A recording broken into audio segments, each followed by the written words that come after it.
오늘은 이스라엘에 대한 네 번째 이사야 11장에 대한 말씀을 어제에 이어서 좀 더 말씀을 드리고자 합니다. 오늘과 내일에 이제 걸쳐가지고 두 번에 걸쳐서 이사야 11장에 어떤 말씀인지 그 말씀에 대한 말씀을 좀 드려야 될 것 같습니다.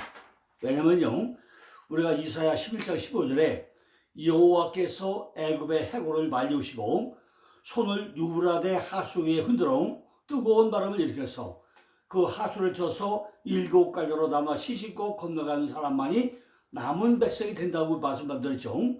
건너가는 사람만이, 남은 백성만이 즉 이스라엘이 된다는 말씀을 어제 말씀드렸습니다. 근데 이것이 우리가 잘 이해가 안 되잖아요. 그래서 오늘과 내일 두 번에 걸쳐가지고 이제 이스라엘에 대한 마지막으로 오늘 이제 드리고자 하는데, 오늘은 특별히 이사야 11장에 대한 말씀을 또 통해서 말씀을 드리고자 합니다. 이처럼 이스라엘은 여러 가지 뜻이 있지만은 세 가지만 제가 말씀을 먼저 드리고자 합니다. 이스라엘 뭐냐? 이스라엘. 도대체 이스라엘이 뭔데 이스라엘이라고 하느냐? 성경에 나온 이스라엘이 뭐냐? 그죠? 자, 우선요, 창세기 27장 18절 19절에 보니까 내 아들아 내가 누구냐 묻어낸 거죠. 내 아들아 내가 누구냐 묻습니다. 창세기 32장 18절에 야곱을 뭘 바꿔주죠? 이스라엘로 이름을 바꿔주죠. 창세기 3장 10절에 이스라엘이 내 이름이 되리라 그러나, 이스라엘이 내 이름이 되리라 그럽니다. 창세기 42장 2절에서 야곱아 두 번 나오는데 내가 여기 있나이다, 내가 여기 있나이다 물어요. 야곱 물으니까 내가 여기 있나이다 대답합니다. 창세기 48장 2절에 이스라엘이 힘을 내어 심장에 앉아라는 또 말씀 나옵니다. 창세기 40장 1절에 너희 아비 이스라엘에게 들을지어다. 창세기 50장 2절에 이미 죽지어죠. 50장 2절에 죽어가지고 의사가 여바라 와가지고 이스라엘에게 그대로 하되, 이 말씀 나옵니다. 출애굽기 1장 1절에 보면 이스라엘 아들들의 이름이 쭉 나오죠. 2장 23절에 이스라엘 자손에게 뭐죠? 부르짖으시던 들으시는 하나님, 이런 말씀이 나옵니다. 과연 우리가 이스라엘이 뭐냐 그죠? 마태복음 15장 24절에 보니까 나는 이스라엘 집에 잃어버린 양 외에는 다른 데로 번역을 받지 아니했다, 이 말씀이 나오죠. 그럼 우리가 이스라엘이 뭐냐? 이스라엘. 왜 야곱이 이스라엘 됐다가 여수로까지 가야 되냐? 이 과정을 우리가 분명히 알아야만이 성경의 통독을 알아가지고 우리가 신앙생활을 제대로 정립할 수 있다는 것입니다. 그런데 아무도 교회에서 이스라엘에 대한 걸 설명을 안 해주잖아요. 오늘 벌써 네 번째인데 이 네 번째 말씀을 거쳐오면서 과연 여러분들은 얼마나 이스라엘에 대한 말씀을 이해를 했냐는 거죠. 오늘과 내일 이제 이사야 마지막 끝날 예정인데 과연 우리가 이사야에서 도대체 그 얘기가 이해가 됩니까? 어떻게 11장 15절에 해골을 말리우고, 그죠? 애굽의 해골을 말리우고 손을 유브라데 하수 위에 흔들어 가지고 뜨거운 바람을 일으켜서 그 하수를 쳐서 일곱 갈래로 나와 신신고 건너가는 사람만이 남은 백성이 된다, 이 말씀을 우리가 이해하게 되냐는 거죠. 우리가 어제 말씀드린 창세기 31장에 요셉 얘기를 딱 해놓고 나서 38장에 뭐 나오죠? 유다와 다말 얘기하고 39장에 다시 요셉 넘어가잖아요. 이렇게 삽입을 하고 있잖아요. 또 그것뿐입니까? 사사기가 끝나고 나서 사무엘상이 시작되는데 중간에 뭘 끝냈죠? 룻기서 또 삽입을 껴놔가지고 뭐하죠? 다윗을 만들어내는 이야기도 나오지 않습니까? 이렇게 성경은 몇 군데 삽입 구절을 넣어가지고 앞과 뒤를 연결시키는 이야기를 하고 있다는 거죠. 우리가 이것을 완벽하게 알아야 된다는 것입니다. 시편 50편 7절에 보니까 내 백성이 되는 사람에게는 내가 하나님이 된다고 설명합니다. 뭐예요? 내 백성이 되는 사람. 내가 내 안에, 내가 내 안에 하는데 과연 우리가 이 말씀이 내가 적용되냐는 거죠. 그게 시편 50에 뭐예요? 내 백성이 사람 되는 사람에게만 내가 하나님이 된다는 거예요. 그는 그와 이스라엘 사이 최초의 언약을 이렇게 제시하고 있습니다. 그 속에서 그들이 하나님이심을, 그리고 그들이 그의 백성임을 우리가 승리해석으로 쌍방이 동의를 해야 한다는 것입니다. 자, 이스라엘은 뭐죠? 바로 이스라엘이 승리자, 하나님과 겨루어 이긴 자. 이거 어디 나오죠? 창세기 32장 25절 28절 보니까 하나님과 겨루고 이긴 자를 이스라엘이라고 한다고 해서 나옵니다. 하나님께서는 승리자에게 이스라엘이라는 이름을 붙여 주었다고 했습니다. 승리자. 우리가 승리자가 되어야만이 나도 이스라엘이 된다는 얘기 아니겠습니까? 야곱은 환도뼈가 불려주고 했는데 환도뼈가 어렵다는 얘기죠. 환도뼈가 잘 압니까? 어디가 환도뼈죠? 우리 몸에는 환도뼈는 자체가 없어요. 그런데 의학적으로 보면 환도뼈가 없습니다. 우리 몸뚱아리에 환도뼈가 어딘지 몰라요. 근데 제가 상상하건데 우리 생식기 양쪽 앞쪽에 심줄 이것이 환도뼈라고 생각합니다. 왜냐하면 환도뼈라는 게 뭐죠? 하나님이 잘라주지 않으면 절대로 짤 수 없는 거. 이것이 우리가 성경에 나오는 환도뼈라고 해야 된다는 거죠. 환도뼈라는 것은 우리 몸뚱아리에 없지만은 일반적으로 허리 아래에 있다. 넓적다리 가운데 있다. 넓적다리 가운데. 그럼 뭐죠? 생식기를 보호하는 그 심줄. 이것이 환도뼈가 아닌가 생각합니다. 그러니까 이 부분은 아무리 교통사고나 뭐가 난다고 해도 그것이 잘려서 죽는 일은 없다는 거죠. 그러니까 반드시 하나님이 잘라주지 않으면 안 되는 거. 왜 그렇죠? 우리가 생식기는요. 하나님이 절대적으로 보호를 한 거예요. 사람이 아무리 교통사고나 뭘 나서 죽더라도요. 생식기가 망가져서 죽는 건 하나도 없습니다. 그만큼 생식기는 하나님이 철저하게 보호하고 있다는 거죠. 그걸 싸우고 있는 게 뭐죠? 그것이 환도뼈라고 볼 수 있다는 거죠. 구약시대 사람들은요. 이 부분에 손을 얹고 서약을 했고 병사들은 이 부분에 칼을 찼다고 했습니다. 그러가 하면은 당시 생활 습관에서 에스겔 21장 12절을 보면 인자야 너는 부르짖어 실피 울지어다. 이것이 내 백성에게 임하여 이스라엘 모든 방백에게 임하노로다. 그들과 내 백성이 함께 칼에 붙임 바 되었으니 너는 내 넓적다리를 칠지어다 라는 말씀이 나와요. 네 넓적다리 나온다. 이스라엘의 모든 방백에게 임한다. 그 얘기 뭐죠? 거기다 칼을 찼다는 거죠. 우리가 정말로 하나님이 잘라주자면 안 되는 거 가장 귀중한 것 거기다 우리가 무기를 가지고 있는데 이 말씀같이 사람이 넓적다리를 치는 것은 가장 깊은 슬픔과 수치, 후회의 표시를 하고 있다는 것입니다.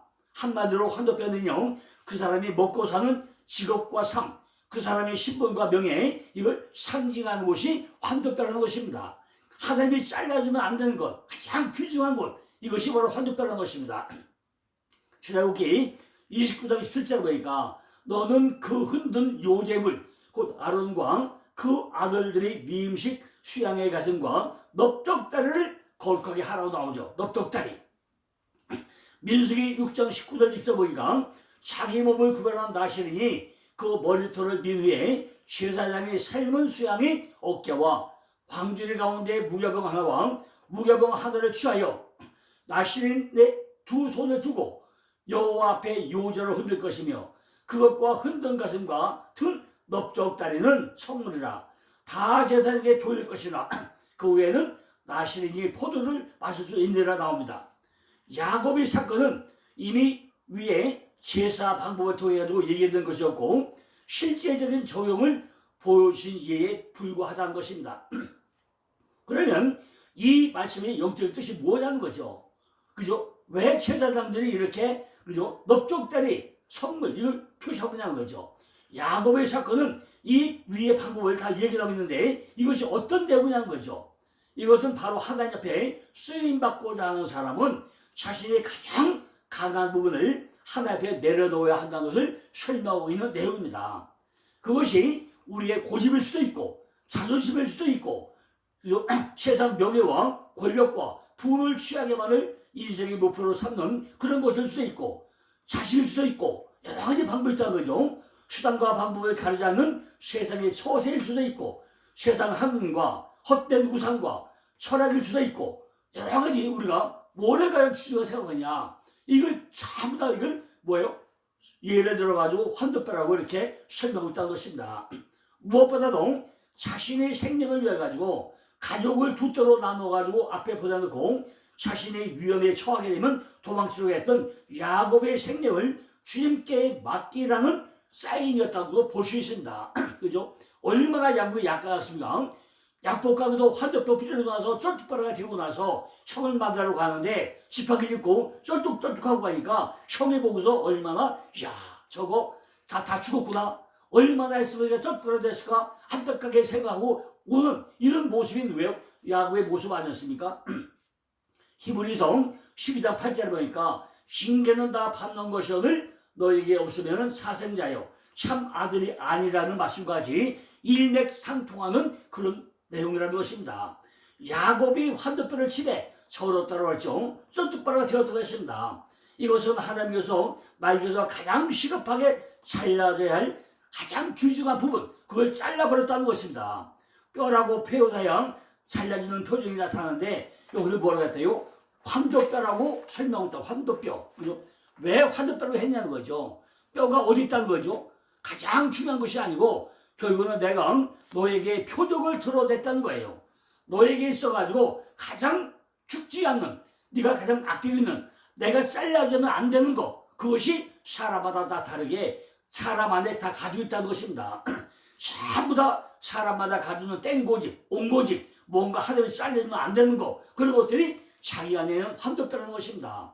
우리는 잘 모르지만은 무의식 가운데 사람은 자기 본성이 확 드러나게 된다는 거죠. 이것이 잘라져야 할 부분이기 때문에 반드시 잘라져야만이 뭐가 돼요? 이스라엘로 넘어간다는 것입니다. 그러니까 약복강에서 야곱이 정말 20년 만에 돌아오는데 야곱이 아주 잘라지지 못하는 거 예수의 반도에 자꾸 가야 되는데 그 뭔가 잘라는 분이 있는데 이걸 잘라버리는 게 환도뼈인데 이것이 잘라지는 과정을 거쳐야만이 뭐가 된다? 육적인 속속을 잘라버려야만이 뭐가 된다? 이스라엘로 넘어간다는 것입니다. 이스라엘이 거저된 게 아니라는 거예요. 우리에게 정말로 하나님이 잘라주면 안 되는 그 부분을 잘라버려야만이 비로소 이스라엘로 넘어가는 승리자로 넘어가는 이런 과정이 있다는 것입니다. 우리 속에 있는 육성이 속성이 가장 강한 것이 하나님이 쳐가지고 잘라내버린다는 것입니다. 어떤 사람은 물질일 수도 있고 어떤 사람은 학력일 수도 있고 어떤 사람은 고집이 센 것도 있고 사람마다 전부 다 다르다는 거죠.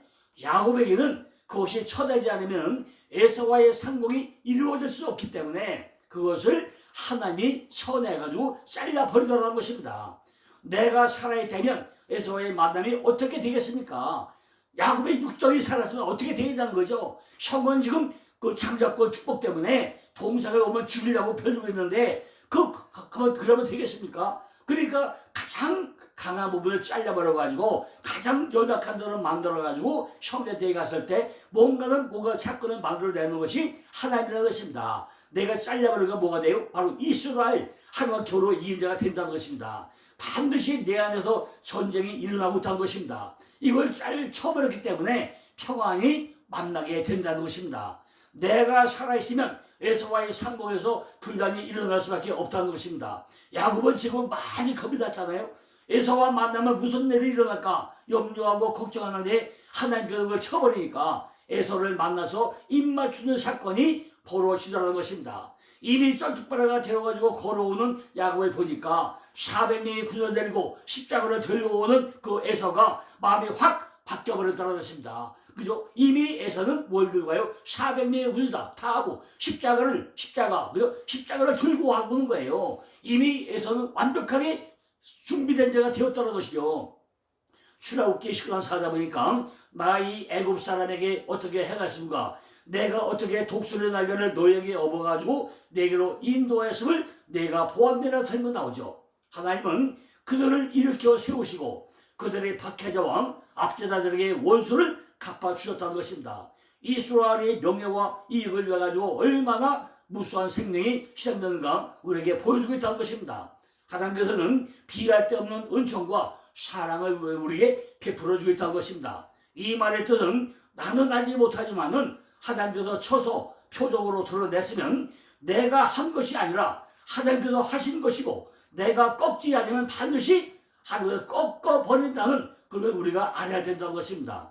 하나님께서 꺾으실 때 무척 아프지만은 우리를 이스라엘이 되게 만드는 과정이 하나님이 꺾으시는 과정이라는 것입니다. 이스라엘이 되었으면 그 다음엔 누가 인도해요? 하나님이 인도를 한다는 것입니다. 왜 이스라엘이 되게 하느냐? 하나님께서 우리로 하여금 뭐가 돼요? 승리자가 되게 하기 위해서 우리를 이스라엘로 만든다는 것입니다. 단순히 우리가 인도하는 게 아니라는 거죠. 힘들게 주님께서 나의 힘든 부분을 전부 다 만져줘가지고 내게 잘라버려가지고 내가 승리자가 되게 해서 내가 너를 인도하는데 이것이 이스라엘로 넘어가는 과정이라는 것입니다. 나로 하여금 꿇어 엎드려 주님을 바라보게 하고 그 부분을 전부 다 끌어내가지고 오직 너는 나만 바라보라. 나하고 하나가 되자. 이것을 인도하는 분이 하나님이시라는 것입니다. 인도하는 게 어떻게 하죠? 독수리가 날개로 전부 다 끌어올리듯이 우리를 업어가지고 내게로 인도하듯이 하나님이 우리를 인도하여 간다는 것입니다. 이제 애굽이라는 데서 승리자로 나와야 한다. 애굽이라는 데서 그죠? 우리가 애굽이라는 데서 세상에서 승리자로 나와야 한다는 것입니다. 그러면 독수리가 날개를 업어가지고 내게로 인도하듯이 우리를 인도하겠다는 것입니다. 출애굽기 19장 5절 보니까 세계가 다 내게 속하느니 너희가 내 말을 듣고 내 언약을 지키면 너희는 열국 중에서 내 소유가 되겠고 그랬잖아요. 우리가 단순히 생각하는 그런 백성이 아니라 승리자가 되고 나면 거룩한 제사장의 나라와 거룩한 백성이 되게 한다는 것입니다. 이것이 이스라엘 속에 들어있는 내용이라는 것입니다. 우리들로 하여금 승리자가 되게 한다는 것입니다. 이 다음부터는 계속 하나님께서 뭐예요? 우리를 인도해 가신다는 것입니다. 내 속에 표시해 있는 승리자가 되기 때문에 하나님이 우리를 끌고 간다는 것입니다. 사도 바울은 내게는 예수 그리스도의 흔적이 있다고 말씀했잖아요. 바로 하나님이 인도하는 흔적이 사도 바울에게 있다는 거죠. 독수리 날개를 업어가지고 인도한다는 뜻은 성령의 강력한 인도를 받는 것을 의미하고 있는 것입니다.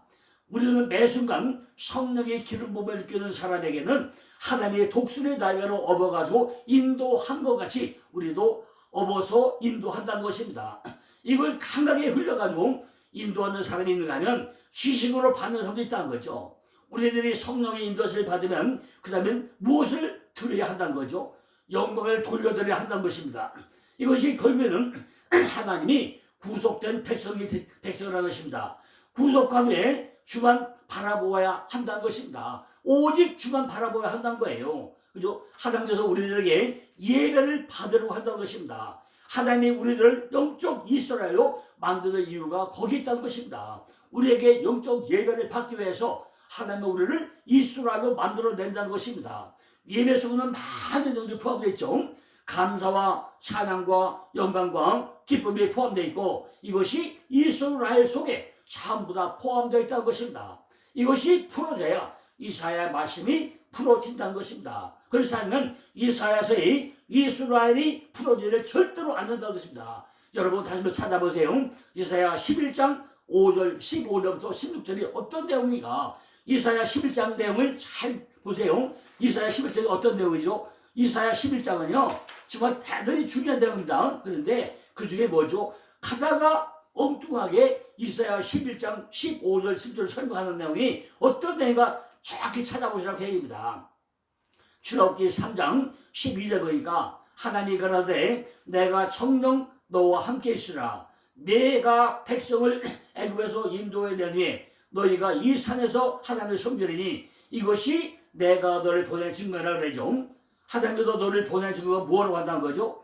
이 산에서 하나님을 섬기려고 했는데 이 산에서 오늘 어디죠? 예배를 하는데 신령과 진정으로 예배라고 우리가 말씀하잖아요. 엉뚱한 생각을 하지 말라는 거죠. 오직 그분만을 생각하면서 오직 그분만이 나의 이스라엘이 되게 하는 분이라는 것을 잊어버리지 말고 우리가 예배를 하라는 것입니다. 이 산에서 하나님을 섬기니 이것이 뭐죠? 내가 너를 보낸 증거라는 거예요. 우리들은 하나님을 섬기라고 이스라엘에 계신 목적은 뭐죠? 결국 승리자게 되게 한 것이니까 너희들은 거룩한 나라와 백성이 되어가지고 하나님을 섬기라는 그 목적으로 우리를 이스라엘이 되게 했다는 것입니다. 하나님을 섬기면서 진정한 예배자가 되려고 한 것입니다. 이사야 11장 15절을 가지고 말씀하는 것은 결국 이스라엘이 되라고 한 것이고 이스라엘의 목적은 섬기게 한다는 것이고 승리해가지고 하나님께서 우리를 영원히 성령으로 인도를 받게 하는 나의 백성이 대기하겠다는 것입니다. 그 사람은 구속된 백성이기 때문에 예배자가 되어야 한다는 것을 말하고 있다는 것입니다. 이사야 11장 9절을 보니까 나의 거룩한 산 모든 곳에서 해됨도 없고 상함도 없을 것이니 이는 물이 바다를 덮은 것 같이 여호와를 아는 지식이 세상에 충만할 것이라고 나오죠. 내 거룩한 산이란 하나님을 가까이 하면 하나님은 우리에게 거룩함과 영광과 우리에게 안겨준다는 걸 말씀하고 있잖아요. 하나님을 가까이 하면 하나님은 거룩함과 영광을 우리에게 나타내 보여준다는 것입니다. 그래서 우리들이 이 산에서 예배한다는 것은 거룩한 산이 되었다는 거죠. 산이 하루죠. 하루. 내 안에 생각과 사상 아닙니까? 내 머리에 어떤 생각을 가지고 있는 거죠. 어떤 생각을 가지고 예배를 하는 것입니다. 그것이 산의 산, 거룩한 산이라는 것입니다. 그래서 이사야 11장 9절에 내 거룩한 산 모든 곳에서 거룩해진 모든 생각 속에서 예배를 하는 것이기 때문에 해함도 없고 상함도 없게 된다는 것입니다. 하나님의 생각 안에서 말씀의 떡을 나누는 것을 감사하면 해됨도 상함도 없다는 것입니다. 그러나 내 생각을 가지고 몇 시간을 한다면 그것도 안 된다는 것입니다. 하나님께서는 무엇 때문에 이런 말씀을 그렇게 놓았냐는 거죠. 거룩한 산에서 해함도 상함도 없다고 왜 말씀을 하고 있냐는 거죠. 이는 물이 바다를 덮은 것 같이 여호와의 아는 지식이 세상에 충만할 거라고 말씀하고 있잖아요. 그렇다면 물이 뭐죠? 물이 말씀이잖아요. 우리가 이스라엘이 되어가지고 진정한 예배자가 되기 때문에 하나님을 아는 지식이 바로 물이라고 설명합니다. 말씀이라고 설명했다는 것입니다. 바다는 뭐죠? 물이 바다를 덮은 것 같다고 했잖아요. 물이 높아요? 바다가 높아요. 어느 게 높죠? 물이 높으니까 바다가 높으니까 하나님을 아는 지식이 물이면은 물이 바다를 덮은 것 같이 하나님을 아는 지식이 무엇을 덮었다는 거죠? 세상과는 전부 다 덮었다는 거잖아요. 내가 세상 생각을 하고 있는 것이 아니라 전부 다 바다로 덮어버렸다는 것입니다. 물이 바다를 덮은 것이라고 이미 하고 있잖아요. 결국 하나님을 아는 지식이 우리의 생각을 바꾸기 때문에 우리의 산이 거룩한 산이 되었다는 것입니다. 하나님을 아는 지식이 있어야 하나님께 점점 가까이 가게 되는 거 아니겠습니까? 이 사람을 생각하려면 사랑하려면 그 사람이 뭘 알아야 할 것 아니겠습니까? 가까이 가야 살게 되는 거 아닙니까? 물이 바다를 덮은 같이 여호와를 아는 지식은 세상을 전부 다 덮었다는 거예요. 우리들이 육적인 생각을 가지고 있는 이것이 세상이고 바다로 변호해 있는 거 아닙니까? 이스라엘을 찾아 들어가서 보니까 이것이 여호와를 아는 지식이라고 설명하고 있습니다. 하나님께서 말씀하신 것은 반드시 애굽을 건너가는 사이에 하나님께서 내게 애굽을 건너게 하실 때 마른 땅을 건너게 한다는 것은 내가 애굽에 있던 육적인 속성이 전부 다 잠수가 되었다는 의미를 가지고 있습니다. 내 마음 땅이 홍해 바다같이 바짝 마른 땅이 되었을 때 뭐가 돼요? 바로 이스라엘이 된다는 것입니다. 다시 말하면 내 마음 땅에 세상적인 마른 땅이 되어야 우리가 이스라엘이 된다는 것입니다. 나의 거룩한 산 모든 곳에서 해됨도 없고 상함도 없을 것이니까 이는 물이 바다를 덮은 것 같이 여호와를 아는 지식이 세상에 충만할 거라고 설명합니다. 세상 사람을 표현한 이스라엘이 출애굽해가지고 하나님이 사람이 되어가지고 이제는 이스라엘이 되었기 때문에 말씀을 가지고 계속 예배자로 서는 것을 여기서는 다른 표현으로 이사야 11장 15절에 말씀하고 있다는 것입니다. 이것이 이사야 11장 5절 뭐죠? 여호와께서 애굽 해골을 말리우시고 손을 유브라데 하수 위에 흔들어 뜨거운 바람을 일으켜서 그 하수를 쳐서 7갈래로 나눠 시집고 건너게 할 거라. 그죠? 이렇게 이 말씀을 통해서 이제 우리가 말씀을 전해야 되는데 이게 어떤 내용이죠? 이 내용을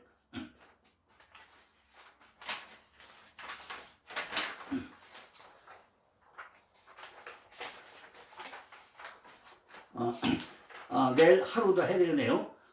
우리가 이사야 11장부터 다시 한번 읽어보고 오늘 끝내고 내일 또 있어.